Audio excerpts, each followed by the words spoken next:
Hey, what's up, Giants fans? Welcome to another episode of Giants Talk. I'm Cole Kuiper here with Giants insider Alex Pavlovic. The Giants once again take a series versus a first-place NL team.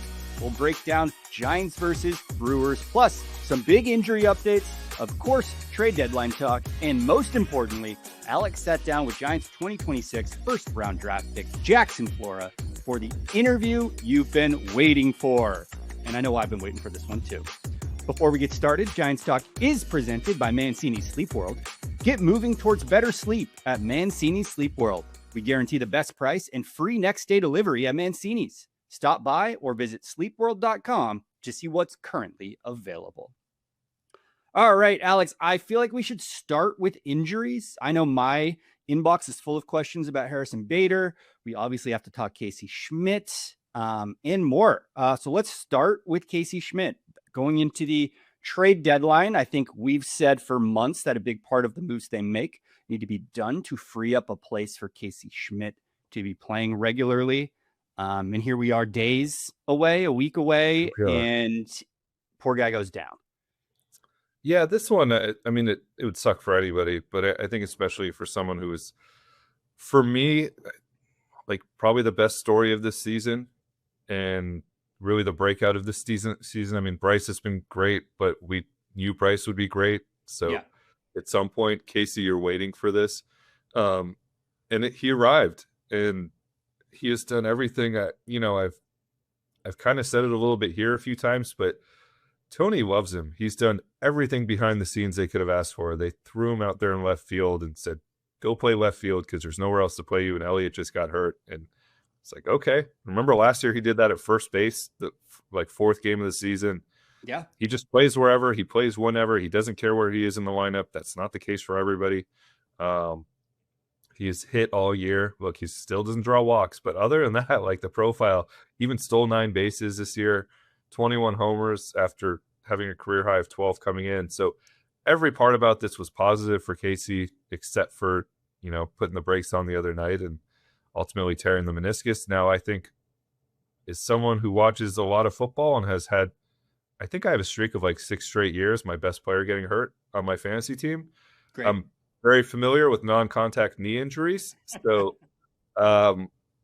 that ultimately, I think this was close to the best case scenario. I mean, if it's like a hyperextension, that's great. But, you start thinking about something like the ACL or sometimes you have multiple things in there that go wrong and you're missing real time. It does. He's going to have surgery.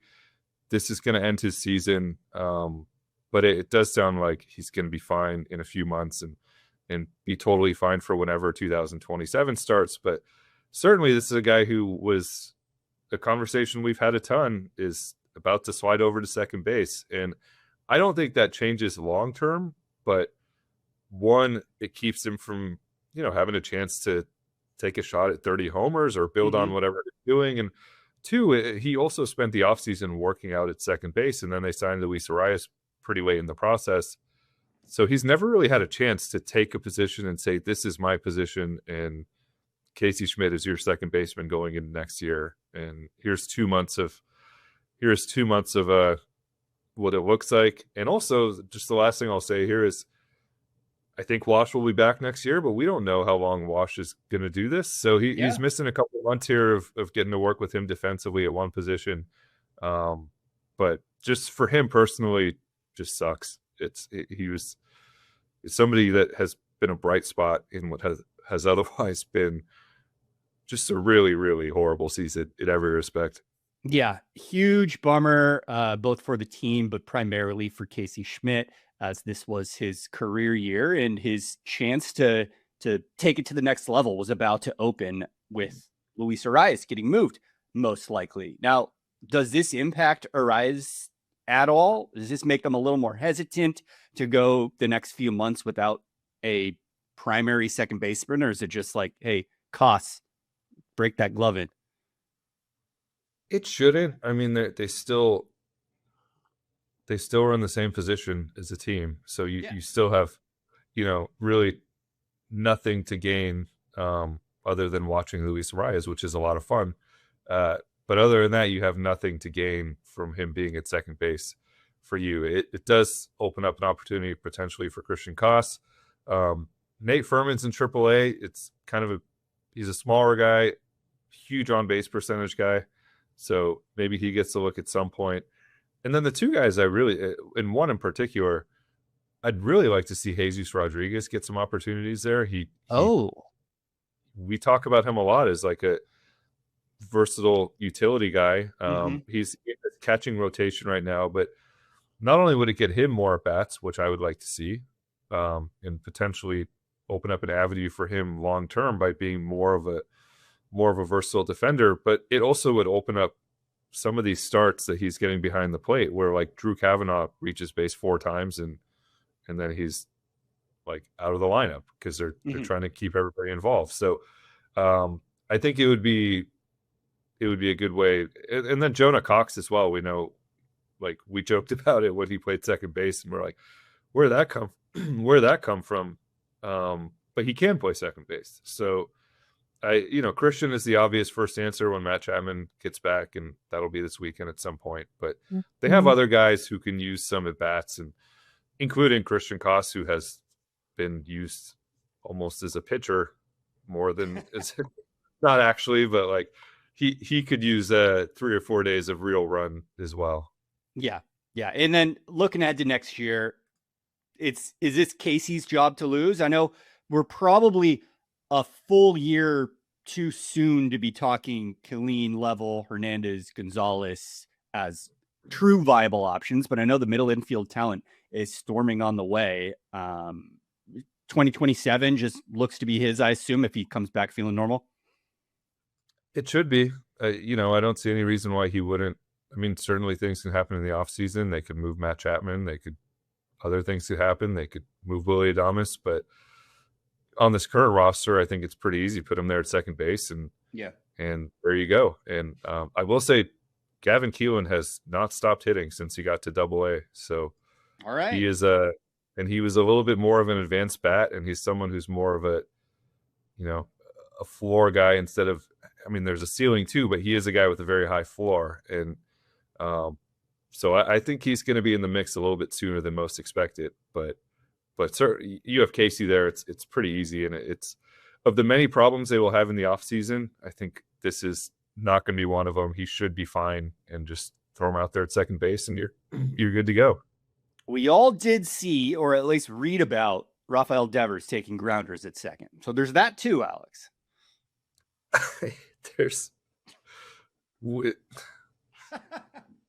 I would walk out of the ballpark. We draw a line somewhere. So that's fair. All right. I draw the line at Wilmer Flores, and Devers is below that line defensively. Next injury, Trevor McDonald update. He's going in for Tommy John surgery, which doesn't only mean 2026 gone, but are we looking at 2027 just fully scratched? Yeah. Given the time of year, I mean, this is generally more than a 12-month recovery. And the problem with this time of year is you get to the point where even if a guy hits every checkpoint and is doing great next year, you're still like, okay, you might be available in September. Like, why not just take the full, then take a full like year and a half plus. So this almost certainly ends his 2027 as well, which again, I mean, that's like with the case, this sucks even more than that, because he's going to miss much more time. And it's been a little rough recently. But we've seen flashes of good Trevor McDonald. And I do think even if he wasn't, he was going to have a shot here in the second half. I wanted to see between him and Wisenhunt maybe who looked more like a locked-in starter heading into next year. We won't get to see that now. And then the other thing is just a lot of times people say, we get this question all the time, where do you find a new bullpen? And a lot of times you find it from guys who are, have some good stuff, I think Trevor has certainly some fearlessness to him, some moxie, and don't stick in the rotation. And so he would have been an option even if he wasn't a rotation option going into next year. I think he could have been in the bullpen. So this one sucks as well in a lot of ways. And kind of adds to they've been really lucky over the years, and I think it's beyond luck as well. Dave Greshner and his group have done a good job of keeping guys healthy, and you kind of go back to like, a modern day Bumgarner, Lincecum, Kane. You probably expect 2 of the 3 to have Tommy John in the minor leagues or early in their career, and they kind of survived everything for the most part. In the last few years, it's been this flood of, which is just what happens to pitchers. But Randy Rodriguez, Hayden Birdsong, now Trevor McDonald. So it's, wish him the best. I think he'll take probably the full time here to recover, and we'll see him in see him in 28. It sounds crazy, but sounds absolutely insane. Probably the likely path here. All right. And then one more, Harrison Bader, the night before flying to Indianapolis to get a second opinion on his plantar fasciitis foot issues, had himself a scooter accident. This one we're not making headlines anymore, guys. We talked about this. No shenanigans. No shenanigans. Very specific. No shenanigans. No. This is a weird one, and this is one that you could tell me that he's just out for the year and that's that, or you could tell me that on our trade deadline podcast we're dedicating 10 minutes to Harrison Bader because there's more to this story. And I don't think more in like a nefarious way, but just more in this is a guy who was injured and missed quite a bit of time, about 2 months, and could not get over the hump with his plantar fasciitis, and was going to see a specialist. And I thought, I don't know if you've seen the actual verbiage of this Giants press release, but they made it very clear late Saturday night, early Sunday morning, like this wasn't Harrison Bader got in an accident. This was Harrison Bader was out somewhere late on Saturday night and had a scooter accident. And I think maybe I'm reading too much into it, but I just read a little disappointment in that injury release and a little, hey, yeah, this was an off-field injury. And I think,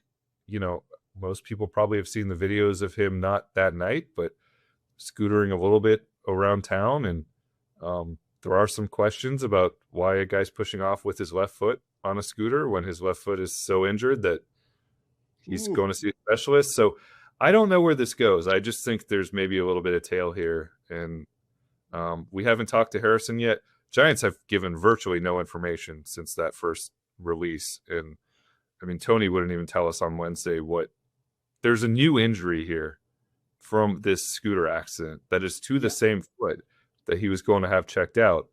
And it's a second injury now to that foot.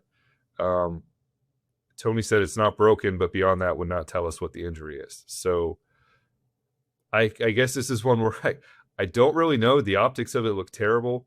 And we're waiting for more information to see like exactly what this is. But I did just find the press release very interesting and very pointed. And like yes, this happened probably sometime around midnight on the night before he was going to see a specialist.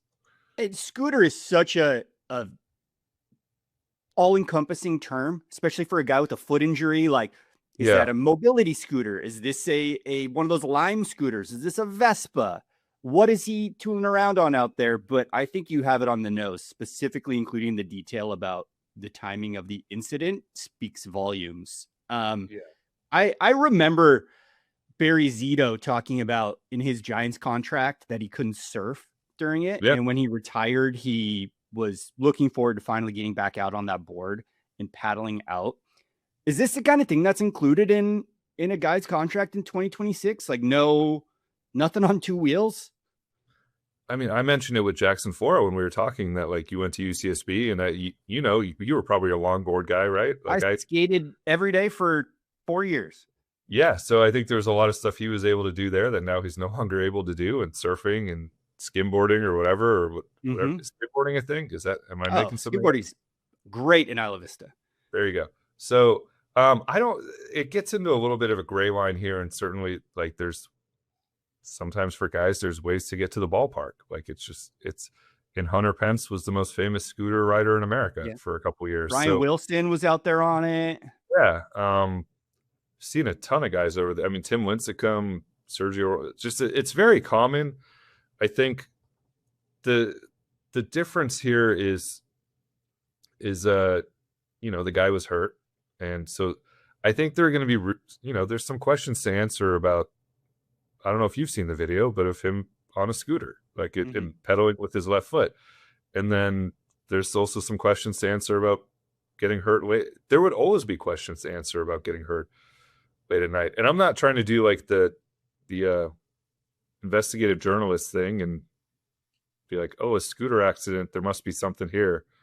But it just feels like there's more to this story than we've gotten. And they've been extremely mysterious over the last, look, it happened on Saturday and there's virtually no information about this other than the guy re-injured himself. So we'll see where it goes. It adds to what has been an extremely disappointing first season for him.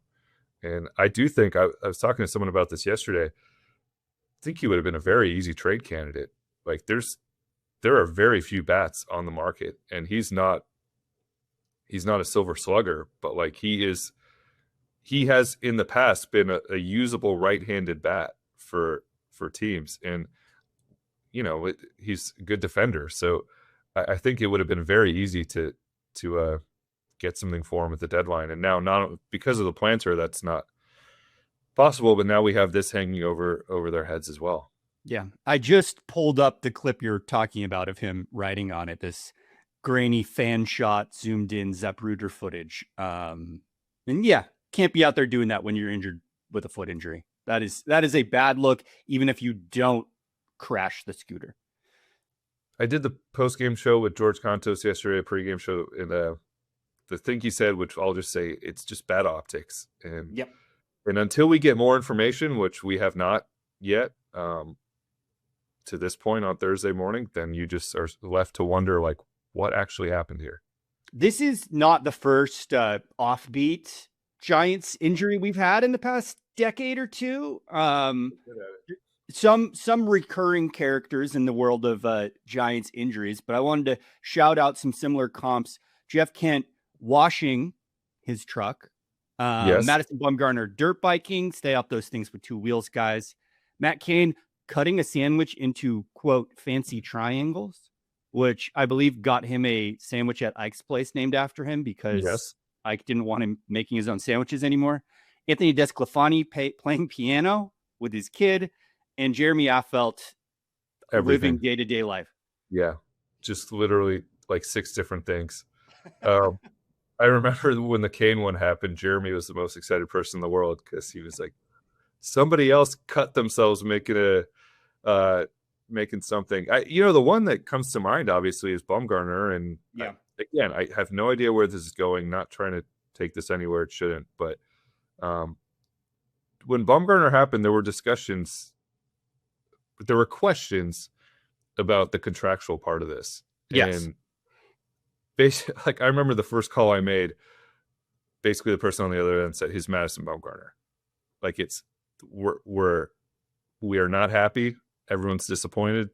But his Madison Bumgarner, we are not going to do anything about this. So yeah, that was a unique situation. It was obviously a franchise legend. And was that coming off the World Series here? It was 2017. Okay. 17 or 18. But look, it was a unique situation. This is not that. And this is where, again, I'm waiting for more information because Harrison Bader is not Madison Bumgarner. And if there's something that impacts his ability to play for the Giants down the line, there are additional questions about that. So that is the one that pops into mind. And again, we will see, but not just been kind of weird. Like it's and just like a real lack of info here. And I think if the trade deadline were not coming up, this would probably be a bigger story. But it is something that I think we'll have more about. I was looking forward to Harrison Bader as a Giant. I have some friends who are Phillies fans, and they said when he was on that team briefly, he was a really cool guy to root for. So yeah, disappointed overall. The concept, looking back now, and I think we did talk at this, there were concerns about the bat, but looking back now, we didn't know about Jonah Cox, obviously, but like there's Drew Gilbert's in-house, and The concept of getting someone who moves Jung Hoo Lee to right field was the right concept. Just looks like execution wise has not worked out. Yeah. Yeah. All right. Let's talk Giants versus Brewers today. Brewers came into town and just ran into the cheese grater that is the mighty 2026 San Francisco Giants. Giants take 2 of 3 from another NL and National League contender. I believe they have the best record in baseball against National League first place teams.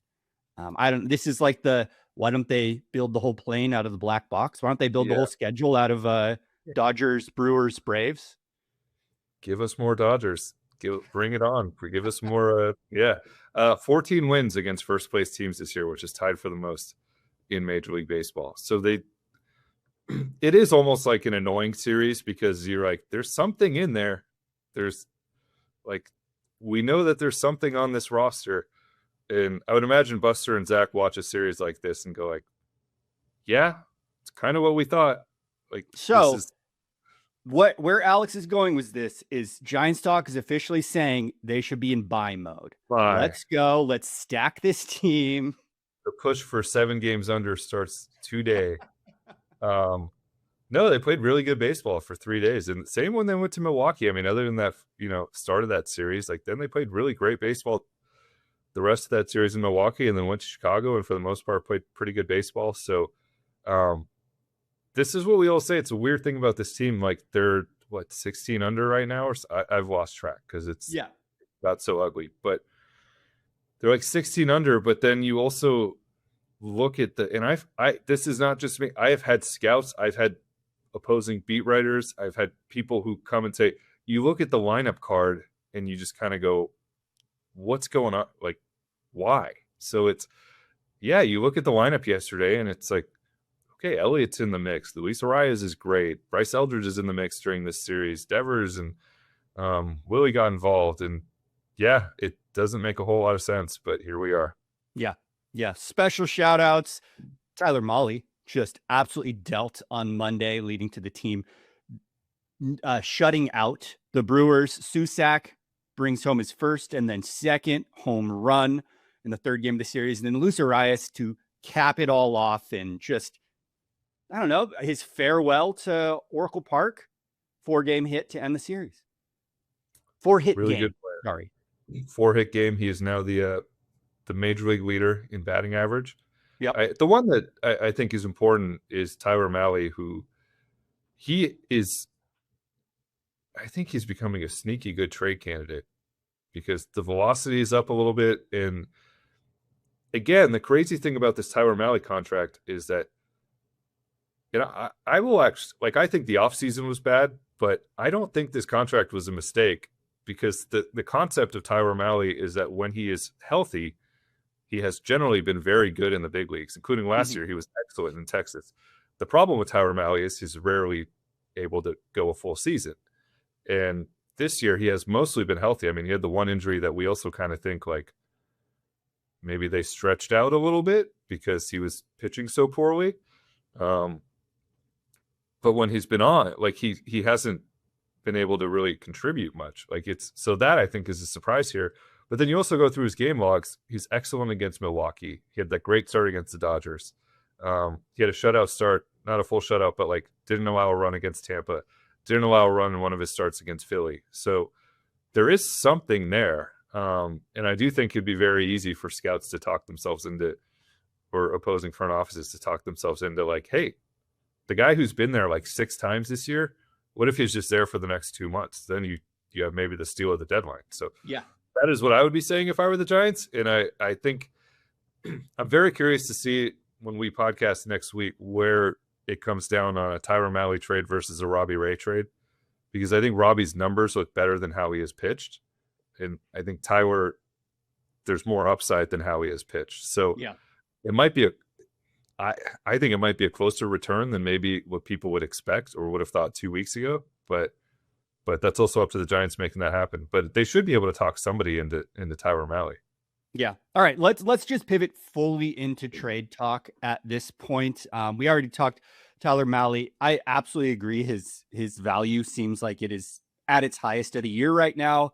And I have to imagine with the teams he has pitched well against, they're going to get calls. They're going to get enough calls that I would lock that one in trade. They're getting calls already. It's a matter of can they turn that into a good trade package, and they should be able to. Yeah. Robbie Ray.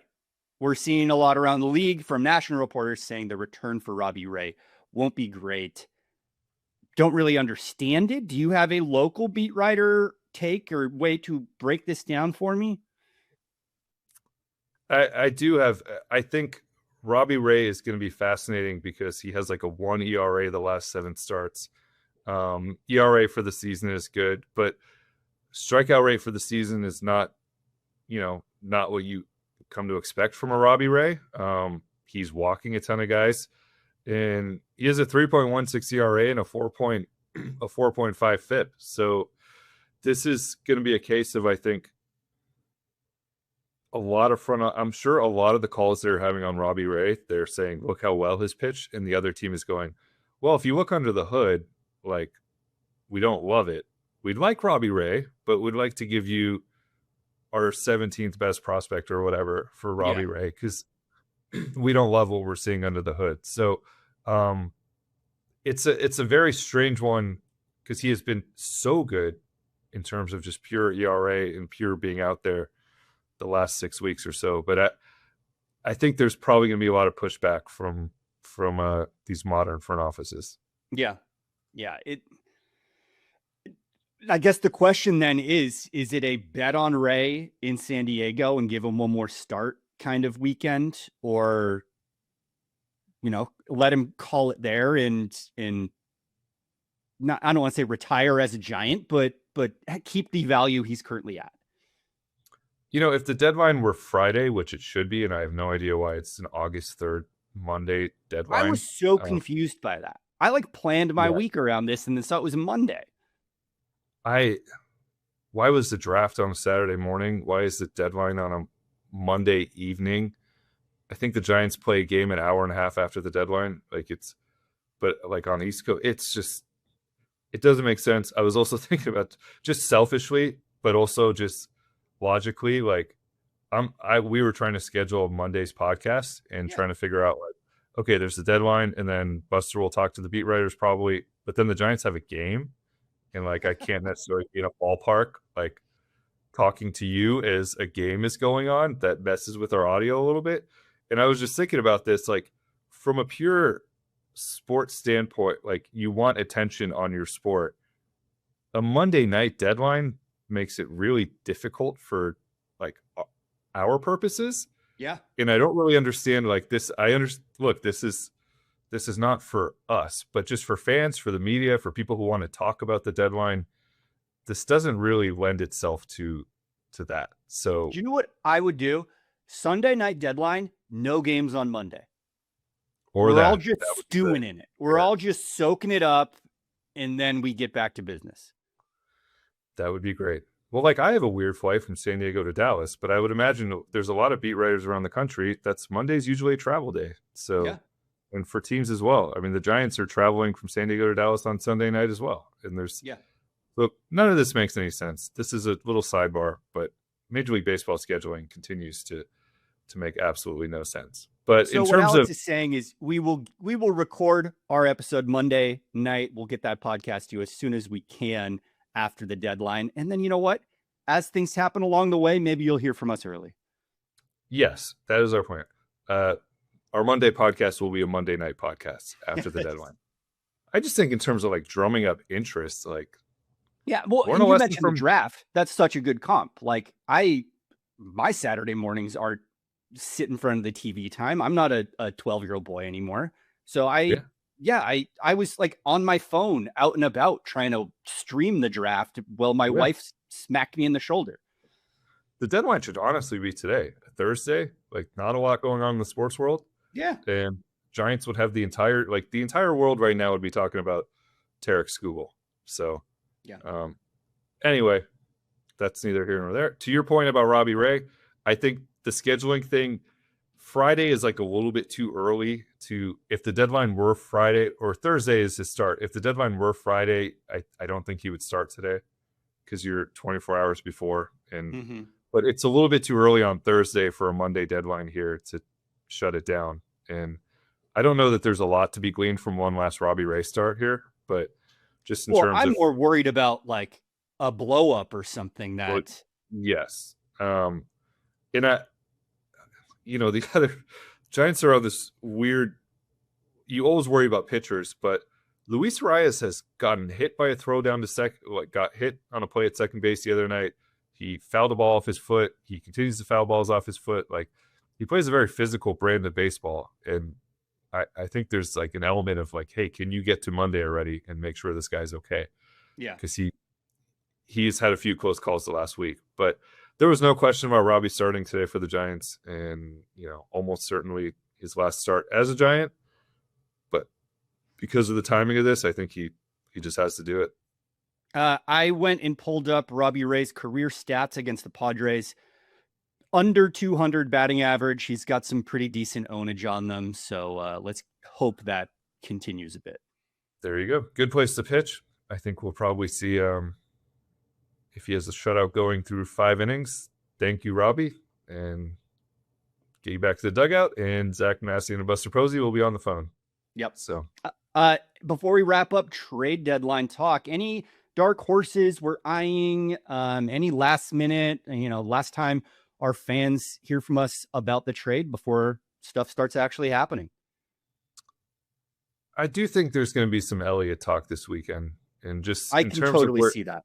Yeah, where the market is, there's just not a lot of impact bats out there. So I think there's going to be some Elliott Ramos talk, and we'll see if they're able to do something there. And then I think my prediction for the deadline is I think people are going to be surprised how many relievers the Giants trade. And I say that in respect to the fact that this has been a bullpen that we have talked about every podcast almost for, the biggest talking point of this season for Giants fans is this bullpen has kept them from being where they need to be.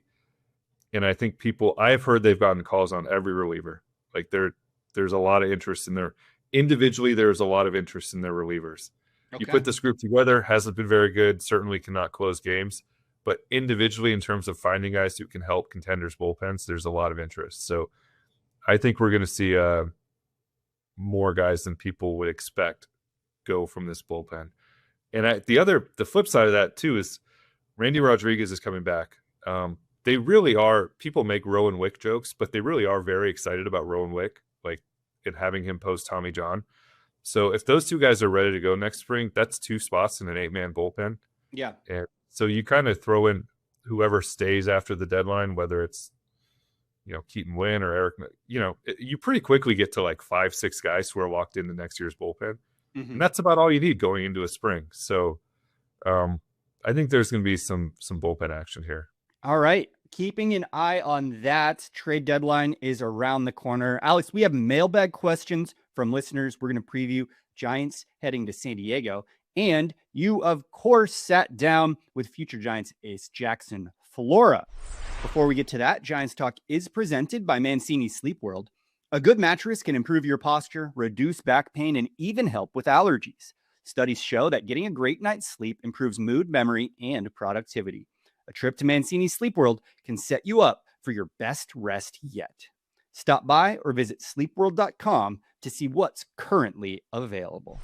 All right, Alex, our first question today is from Noah. Noah says, if Luis Arias gets traded to the American League, how will it affect his batting title chances? Does he automatically switch to the AL race? Can he possibly win it in both leagues? Great question. My friend John Shea of the San Francisco Standard actually wrote about this. I don't remember how recently, but very recently.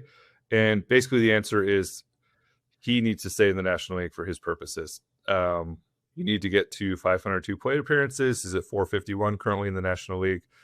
It would not transfer over to the American League. He could be the so-called Major League Baseball batting champion, but that's not really how we view those things. Yeah. So which is weird because of interleague now, but that's just the way it is. So for batting champion purposes, he needs to stay in the National League. And he has the second highest amount of plate appearances on the whole team. So it's not like he's not going to reach that because he didn't play enough or missed time. It's just not viable at half a season. I mean, you need to have the qualified amount in one league. So, but yeah, it's something. I think he's going to win the batting title if he stays in the National League. So that's a little we'll make note of that on Monday, wherever he is. Yeah. Next question from Redleg. Does Arias and Robbie being eligible for qualifying offer change the way the team thinks about possible trades for them? Well, Robbie Ray already got one, so he's that's not a concern with Robbie. We've had the Arias conversation. I don't think it should. I think, there are these little things all of a sudden where you start to, if you're on that side, you start to go, okay, well, there's no Casey Schmitt right now, and maybe you kick this into the offseason and see if you trade somebody else. And you could make a qualifying offer if the offers are bad, but they should be able to do. Look, it's a failure for the front office if they are not able to do well enough in this market on someone like Luis Arias to make it a better deal than just waiting and giving him the qualifying offer and seeing if, even if he rejects it, you take the draft pick. So they should be able to do better. And I also just think there's a little urgency here to get some guys into the system and get some pitching into the system. And great, you had a good pitcher heavy draft. A couple of them are high school kids. So a couple of the guys at the top, like there still is not a lot of pitching near the top of their system. And this is an opportunity to do that. So I continue just to put all those other things aside and say Luis Arias is a very easy trade candidate. Here's another one about Arias. I hear you, Peter says, I hear you talk about Arias and there's no long-term spot for him. But do you think that there's anyone in the Giants organization right now who can play second base at a Gold Glove caliber level that Arias has been playing and has the ability to bat over 300 consistently every single year? It seems like a no-brainer for the Giants to keep him long-term. Well, no, but I mean, these are very specific qualifications. Also, if you had asked us this time last year, or even 6 months ago, Luis Arias doesn't have the ability to play second base at a Gold Glove caliber level. Yeah. But I think if you ask me, is there someone who can play this kind of defense and hit 20 home runs at second base? I would say yes, Casey Schmitt can. That's exactly what I was going to say. Yes. If you're saying, can he win a batting title? No, but that's a different player. And one of my things with this is Luis Arias has gotten so good under Ron Washington, and a lot of the credit goes to him as well. But, and I'll go back to the Casey conversation we had at the start. Casey Schmitt he has better defensive tools than Luis Arias does. We've seen what he's capable of doing at third base. We've seen him play shortstop.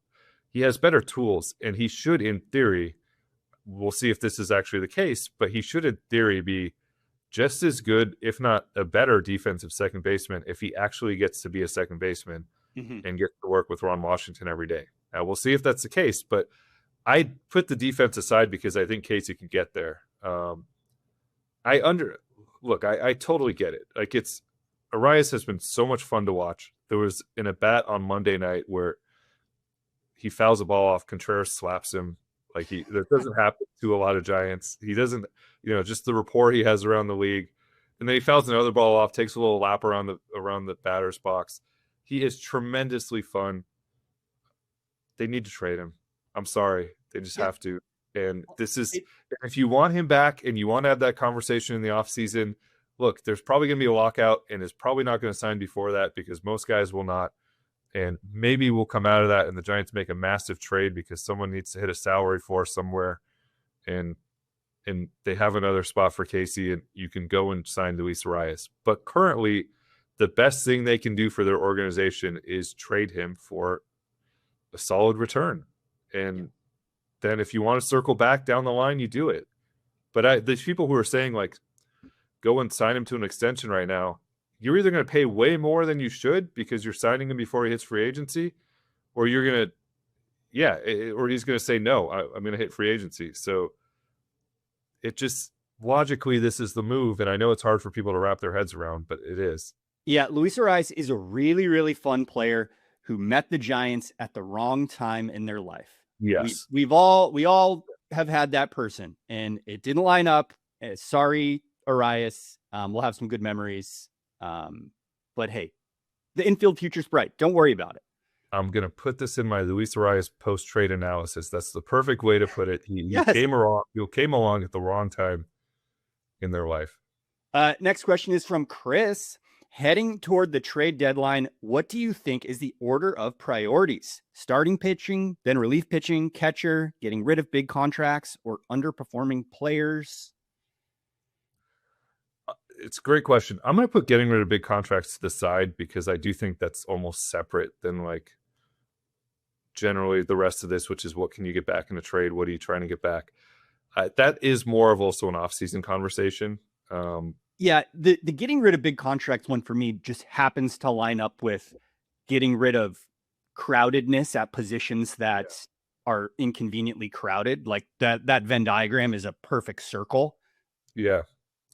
It's just much easier in the off season to make these big contract for big contract kind of deals or whatever they have to do. In terms of priorities for me, this is easy. Can you get high in the minors or even in the major leagues right now, starting pitching from other teams? Because the relief pitching one goes hand in hand with that. Most of the relief pitchers will come from failed starters. So they need to add starters to their AAA mix or AA mix. Like the Tidwell, like the Tugboat types. Those are the guys who either are in your rotation or are in your bullpen mix. But that, to me, is like far and away the easiest thing here. I'm not that worried about catcher. I think they have 3 young guys. I think they're not going to do better without really sending a lot out than the current group they have at this point. Maybe in the offseason revisit and see if there's a veteran free agent out there who wants to come and partner up with one of these young guys. But one of the things I'm excited about for the second half, which is a small list, but one of them is seeing these 3 young catchers and seeing who emerges and what it looks like at the end of the season, and if any of them look like the future catcher. So that one I'd put down at the bottom. For me, this is really easy. It's get as many pitchers as you can over the next week and see who's here in the second half and see who's part of the mix next spring. That's way more tactical than I was thinking, which was basically treating it like the MLB draft. Best prospect available across the board. Let's go. Well, look, I mean, they're not going to, if a team offers you a really good shortstop prospect, you're not going to say, you know what, we actually like that guy who profiles as like a number 5 starter. We need that. But I think deadline, it's a little bit easier to target what you want. Yeah. And we've talked about some of the trades that have been made in recent years where you can go and target, you could tell teams like, this is what we need for Robbie Ray or Luis Arias. We need some pitching. So, and I've talked to the Giants about this, and all things being equal, that's what they'd love to do. But there might be a trade where someone goes, here's an excellent outfield prospect. We have 7 of them. So take this guy and that, but they'd like to get pitching. Next question is from Anthony. Do beat writers discuss players amongst each other when a player gets traded? Like, do you guys talk about how a player is a delight to be around when you interview them? I assume this means beat writers from the team the player's coming from, right? Like, you've got contacts around the league. I was thinking internally, but yeah, that's I have a lot of friends around the league, and like when Arias got traded or Arias signed here, I got texts from multiple people who have covered him in the past saying, you're going to love this guy. Yeah. They were right. They were correct. I won't name names, but I've gotten texts about other players saying, best of luck, my friend. So yeah, the fan version of that, I guess, is, you see on Reddit or whatever, hey, Phillies fan coming over here. You're going to love so-and-so. Hey, just chiming in to tout how great the absolutely. guy. I've texted with executives after deadlines before, and they've been like, hey, we just got this guy. Is he a good kid? And I'm like, you did great. So, and internally, we, when I first saw this question, I thought it was talking about like, what, if someone gets traded, are we going to be discussing it afterwards, like good riddance, or that sucks. But I think I spend more time with the beat writers than I spend with anybody outside of my wife and son. So we talk about everything. And yes, we're constantly just sitting in the dugout for an hour. Just what else are you going to talk about?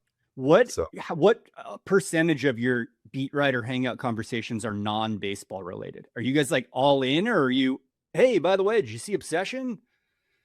No, there's a pretty high non-baseball related element here. Good. There was some discussion, like there's a little window there on Tuesday morning possibly to go see the Odyssey post deadline. So there's some discussion about that. Good. All right. Next question is from Micah. I'm curious about the massive bonus paid to their second rounder, Caden Wachter. He was paid roughly double his slot value and almost as much as first rounder Carson Bowman. Understand he's a high schooler and it takes more to compete with NIL money, but he was selected right around where MLB had him ranked.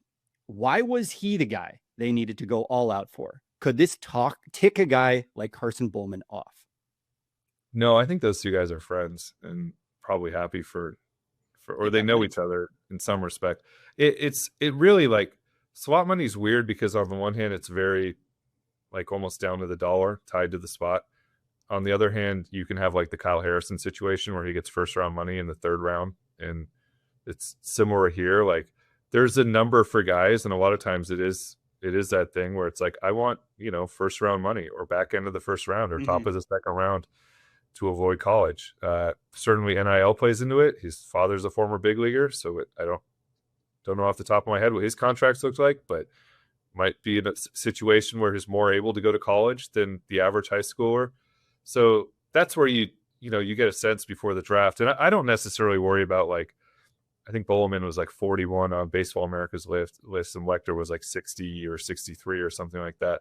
Giants might have had them side by side and said, what's it going to take to get these two guys with our second and third picks? And this is what it took. So it's not really I don't think there's any concern here. Yeah. It was smart business. Yeah. One more mailbag topic from Karen. She says, a shout out for opening weekend of the WPBL this weekend with Matt Williams managing the San Francisco Firebells would be so cool to hear. So the San Francisco got a women's pro baseball league team, although I believe they're playing in Illinois. I don't really know much about how that works, but Matt Williams is managing the team. Look at him. Welcome back. Look at him. And good for him. San Francisco legend, MLB manager. The team is named after Lily Coit, who was nicknamed Firebell because she was real involved with the San Francisco volunteer firefighters. So pretty cool with the success of the Valkyries that women's baseball is getting a squad out here. Shout out to that squad. Shout out to that squad. All right. Giants heading to San Diego. A lot of Giants fans heading to San Diego for the weekend series. Let's talk Giants at Padres. Alex, I'm really excited to hear who the starters are for these 4 games in San Diego. TBA versus TBA, TBA versus TBA, TBA. Like, we kind of know who it is. It's everybody except for Logan for the Giants. I believe it's going to be Bueller and King at some point for the Padres, but Padres are like doing opener bullpen games, trying to survive whatever they can. So we don't officially have it, but we kind of know who it should be. Padres at this point are 3rd place in the NL West, hanging right above 500 in this weird zone where the Giants have been there so many times. And I'm almost glad we're not dealing with it right now, where they're technically in a wild card race hunt, but also tied with like 5 other teams at that spot in the not quite in the wild card race hunt. So they're, I'm sure, in that, hey, let's go all in mode, along with all the other teams in the pack. And it's going to bite some of them. I have a question for you. This weekend is likely going to decide whether they are buyers or sellers. The Padres? The Padres. Yes. And the Giants? I was like, what are you saying right now? The Padres. And we know the Padres, when they buy, tend to do things like trade the best prospect in baseball for a closer. Yeah.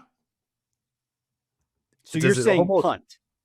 Not punt, but does it almost benefit the Giants long term to have a bad weekend here, or just a 2026 Giants weekend? Yeah, just a regular weekend.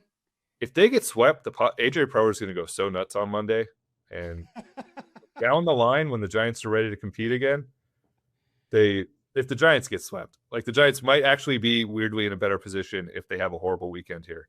That is fascinating. And that seems like the kind of thing that a previous regime might be like, the data here says it's better to lose.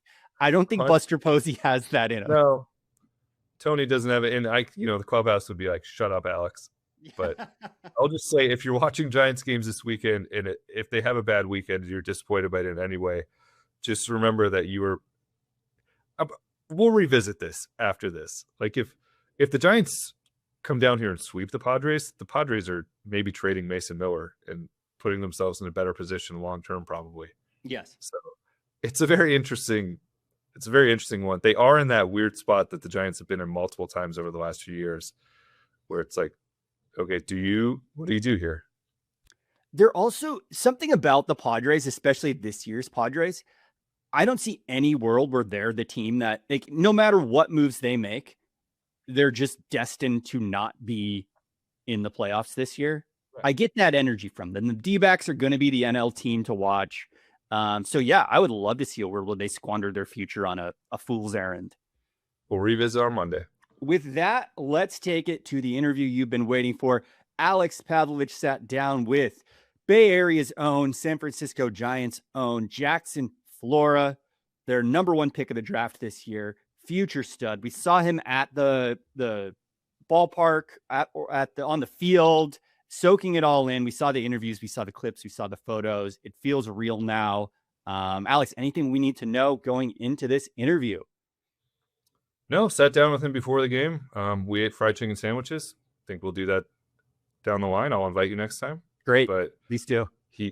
He had a blast. He's headed back to Arizona. I think the Giants would like to get him to San Jose this year, but they're also, if there's any hesitation at all, any moment where they go, maybe we, just give him a rest, they're going to just 100% go, okay, shut it down. So it's still very much up in the air what's immediately next for him, but he had a blast. He had a good day.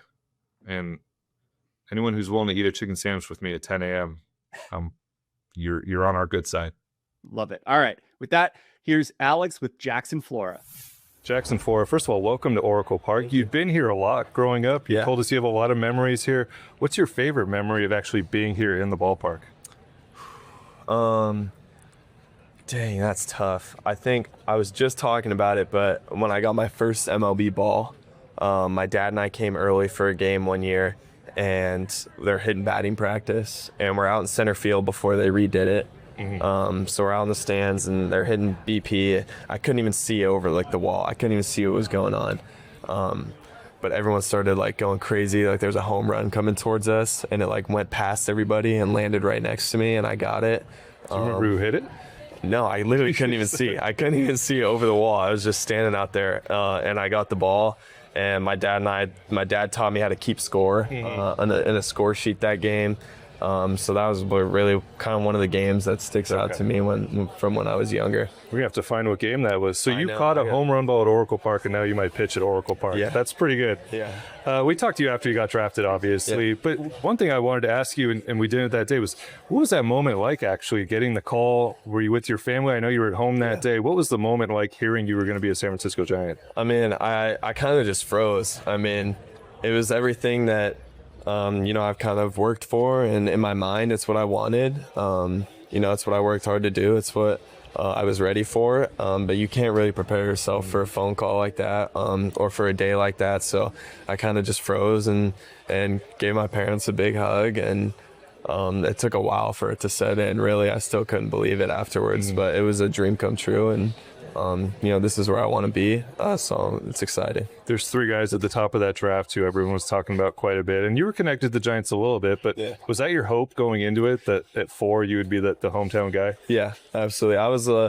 lucky enough to kind of be in a situation where I could kind of negotiate and kind of pick where I thought suited me the best. And, obviously this is where I wanted to be, and this is the team that I want to play for. So it's hard to put into words kind of the feeling when you get to play for your hometown team and go to work with these guys. So I'm excited. I know Logan wanted to reach out to you, and some other guys I talked to, and they were excited to meet you. Has anybody reached out to you yet, other than you just being at Papago? Logan texted me after the draft, and just congratulated me and just told me to get to work and get ready. So I thanked him, and Tony texted me as well after the draft. So that was cool to hear from those guys. Yeah.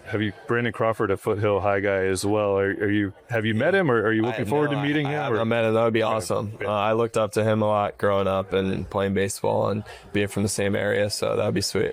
I don't know if Logan told you this, but he did a lot of research on you before the draft. Yeah. He was like, that's our guy at 4. Yeah. And one thing he told me was he loved that he went and watched some big games you pitched, some of the more important games of UCSB's season. And he said he always kind of stepped up in those games. What is it about those games that you were at your best? I think it's just the competitiveness. I think the biggest thing for me this year was just pitching for my team and playing for the name on the front of the jersey. And when games are big games like that, and you're playing for the right reasons and you're playing for the guys in the dugout, everyone kind of feeds off each other.